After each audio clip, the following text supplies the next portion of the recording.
جب روس نے یوکرین کی سرحد پر بڑی تعداد میں فوج تعینات کر دی۔ اگر ہم روس کے حالیہ اقدامات کو دیکھیں تو گزشتہ ماہ امریکہ کے انٹیلیجنس حکام کو معلوم ہوا کہ روس یوکرین کی سرحد پر 1,75,000 زائد اہلکار تعینات کرنے کی منصوبہ بندی کر رہا ہے۔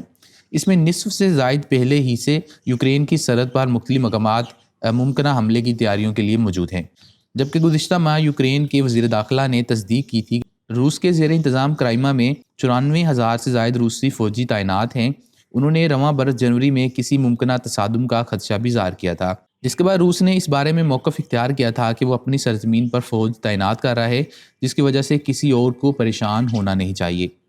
اب مسئلہ یہ ہے کہ کشیدگی کیوں بڑھ رہی ہے؟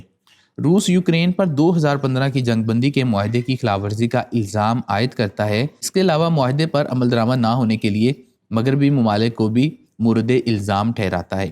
اس معاہدے کو روس کی کامیابی قرار دیا جاتا تھا کیونکہ اس کے ذریعے یوکرین کو باغیوں کے زیر اثر علاقوں کو زیادہ سے زیادہ خود مختاری دینے کا پابند کیا گیا تھا۔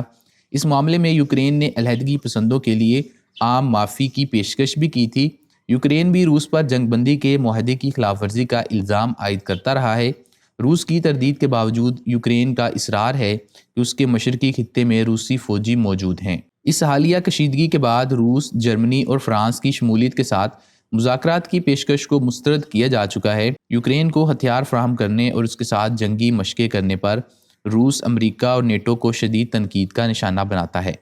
روس کا الزام ہے کہ امریکہ اور نیٹو یوکرین کو باغیوں کے وہ علاقے واپس لینے کے لیے طاقت کے استعمال پر اکسا رہے ہیں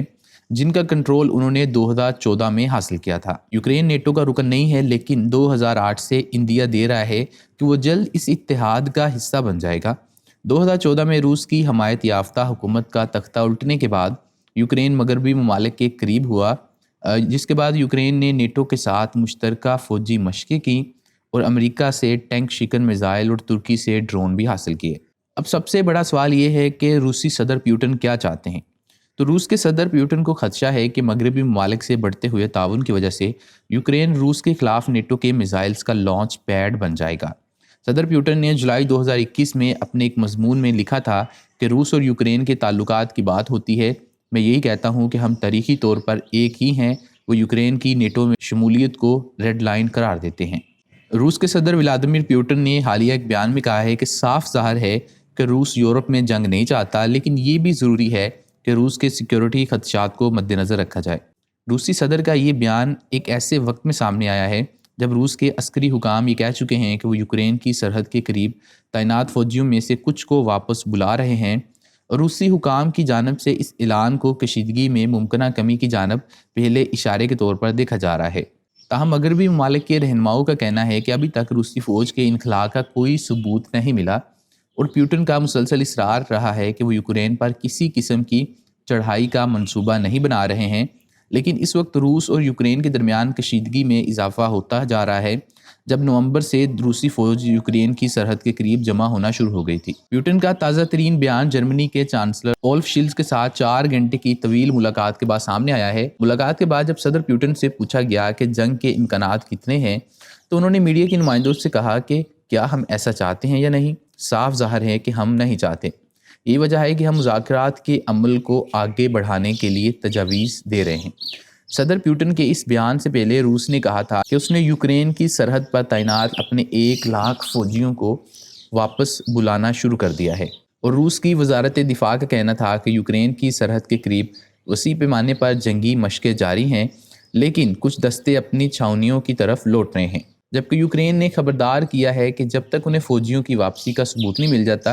وہ اس پر کوئی رد عمل نہیں دیں گے۔ جبکہ یوکرین کا یہ بھی کہنا ہے کہ فوجیوں کی واپسی کے ثبوت مل جانے کے بعد ہی یہ کہا جا سکتا ہے کہ کشیدگی میں کمی ہو رہی ہے۔ یوکرین کی سرحد کے ساتھ روس نے 1,00,000 کے قریب فوجی جمع کر لیے تھے، لیکن اس نے ہمیشہ ان الزامات کی تردید کی ہے کہ وہ یوکرین پر حملہ کرنے کا ارادہ رکھتا ہے،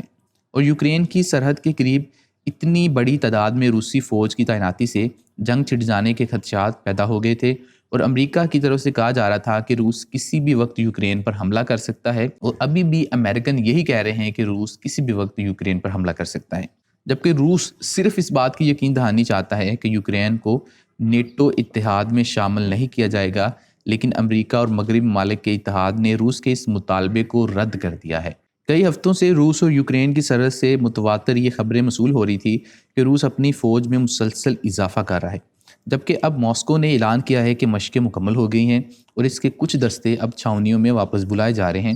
کشیدگی میں ممکنہ کمی کی طرف یہ پہلا اشارہ ہو سکتا ہے، لیکن احتیاط کی ضرورت ہے۔ کتنے فوجی اپنا ساز و سامان سمیٹ کر واپس جا رہے ہیں یہ واضح نہیں ہے۔ ماسکو مسلسل یہ اصرار کرتا رہا ہے کہ اس کا یوکرین پر حملے کا کوئی ارادہ نہیں ہے، اور روس کے حکام نے مغربی ممالک کے ان دعووں کو کئی بار رد کیا ہے کہ روس یوکرین پر حملہ کرنے کی تیاریاں کر رہا ہے۔ تو یہ ساری وہ صورتحال ہے، اس سے دو باتیں واضح ہوتی ہیں کہ روس کبھی بھی اس نے یوکرین کو اپنے سے علیحدہ ملک تسلیم ہی نہیں کیا۔ تاریخی پس منظر کی وجہ سے اور جو بھی دوسرے معاملات ہیں، 14 آزاد ریاستیں بنی تھیں، لیکن روس یوکرین کے اوپر آج تک اپنا حق جتاتا ہے، اور ایک آزاد اور خود مختار ریاست ہونے کے باوجود روس یہ چاہتا ہے کہ نیٹو کے اندر یوکرین شامل نہ ہو، لیکن کیونکہ ان کی معاشیت کمزور ہے، کوئی اتنا طاقتور یوکرین ملک نہیں ہے، اس وجہ سے وہ اب تک نیٹو میں شامل تو نہیں ہوا، لیکن صاف ظاہر ہے کہ امریکہ اور دوسرے جو ممالک ہیں ان کی مدد سے وہ نیٹو میں شامل ہو سکتا ہے، اور انہی کا ساتھ ہے، انہی کا تعاون ہے جس وجہ سے یوکرین جو ہے وہ روس کے سامنے آج کھڑا ہے، ورنہ روس کہاں اور یوکرین کہاں، دونوں کا کوئی مقابلہ ہی نہیں ہے۔ یوکرین جو ہے وہ روس کا کسی بھی صورت مقابلہ نہیں کر سکتا، اور یہ ساری کی ساری بیرونی مدد ہے جس کی وجہ سے یہ سارا معاملہ ہو رہا ہے۔ کوئی بھی معاملہ ہوتا ہے، اس سے پہلے بھی دو ممالک کا اگر کشیدگی ہوتی ہے تو امریکہ اس میں لازمی گھستا ہے۔ یہاں پر جب بھی کوئی جنگ کی بات ہوتی ہے تو امریکہ یا دوسرے جو ممالک ہیں ان کو اپنے اسلحے کی پڑ جاتی ہے کہ ہمارا اسلحہ سیل ہوگا۔ اس سے پہلے بھی آپ نے دیکھا ہوگا کہ جب آذربائیجان اور آرمینیا کے درمیان ایک کشیدگی تھی تو اس میں بھی یہی تھا کہ روس اپنا اسلحہ سیل کرنا چاہتا تھا، امریکہ اپنا سیل کرنا چاہتا تھا۔ تو یہ ساری کی ساری ایک اسلحے کی گیم ہے، لیکن یہ بھی حقیقت ہے کہ یہ اسلحہ ہی ہوگا جو کبھی نہ کبھی دنیا کو ورلڈ وار 3 کی طرف لے جائے گا۔ ہم امید کر سکتے ہیں کہ روس اور یوکرین کے درمیان یہ جو معاملات ہیں یہ حل طلب ہیں، اور ان کا حل کوئی نکلے، اور روس جس طرح کے بیانات دے رہا ہے کہ وہ یوکرین کے اوپر حملہ نہیں کرنا چاہتا، ہم امید کر سکتے ہیں کہ یہ بیانات سچ ہوں اور یہ صرف میڈیا تک باتیں نہ ہو، اور کیونکہ یہ معاملہ ایسا ہے کہ اگر کشیدگی ہوتی ہے تو ظاہر ہے پوری دنیا میں اس کے اثرات ہوتے ہیں، کوئی بھی ملک اس سے محفوظ نہیں رہ سکتا۔ اس ویڈیو کمنٹ سیکشن میں آپ ہمیں اپنا فیڈ بیک دے سکتے ہیں، اس کے علاوہ اس ویڈیو کو لائک اور شیئر کر دیں،